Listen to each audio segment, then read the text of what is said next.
भारत ने अंतर्राष्ट्रीय कानून का उल्लंघन किया है जब इजराइल हमास के बीच युद्ध चल रहा था, डिस्प्यूट चल रही थी। तब भारत इजराइल के साथ रहकर जो पेलिस्टीनियंस है, बहुत से पेलिस्टीनियन मर चुके थे, बहुत से इंजर्ड हो चुके थे, बहुत से बेघर हो चुके थे, बहुत से दर्द से भी दर्द हालात में रहे थे। तो भारत इजराइल के साथ रहकर क्या मानवाधिकार का उल्लंघन किया है? संयुक्त राष्ट्र की विशेष प्रतिक्रिया करने वाली फ्रांसेस्का अल्बानीज ने कहा कि भारत ने इंटरनेशनल लॉ का वायलेशन किया है, उल्लंघन किया है। देखिए, UDHR universal declaration human right 1948, उसका आर्टिकल 1 ये कहता है कि सभी समान है, स्वतंत्रता है। ये चाहे कोई भी देश हो, सभी समान है, सभी इंसान एक है और वो समान है और स्वतंत्रता है। उसका आर्टिकल 3 कहता है कि जीवित और स्वतंत्रता है। जो अधिकार है वो जो जीवित है, फिर चाहे वो कोई भी हो, इंसान हो, जलचर हो, भूचर प्राणी हो या निसर्ग हो, उन सबको राइट है। किसके लिए? Universal declaration of human rights, जो कि इंसान के लिए जरूरी होता है।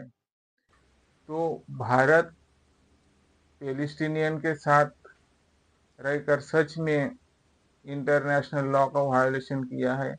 वैसे तो फ्रांसिस्का अल्बानीज ने कुछ ओपिनियन दिया या इन्वेस्टिगेशन करके दिया, या दोनों को साथ मिलकर किया। उन्होंने अपना जो कंसर्ट्स है, प्रतिक्रिया है, वो दी है।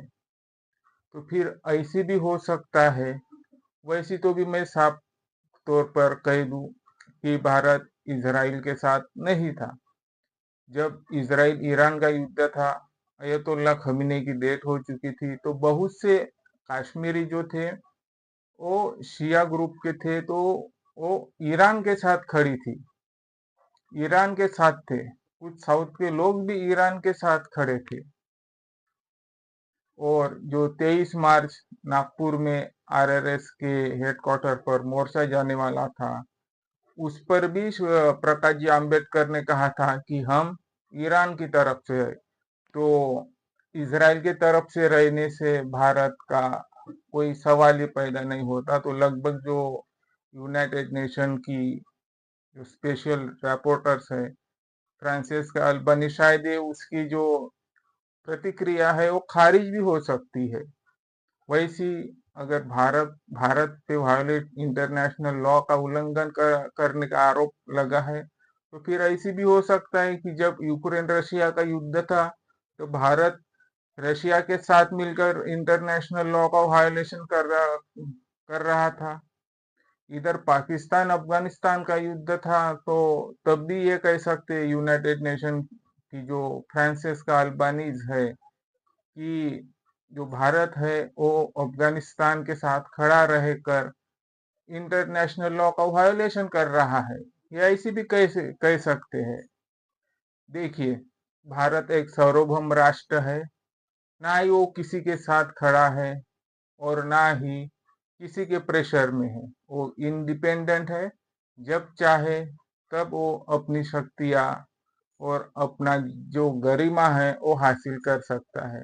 भारत किसी के दबाव में नहीं आता है, किसी का उल्लंघन नहीं करता है।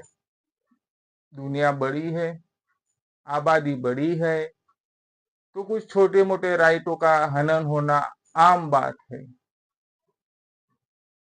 जो हनन करता है वो दो कंट्रीज के बीच है, फिर चाहे कोई भी रहो। खुद को संभालना चाहिए। तो शायद मैं यही रिक्वेस्ट करता हूँ यूनाइटेड नेशन से, फ्रांसिस्का अल्बानीज से।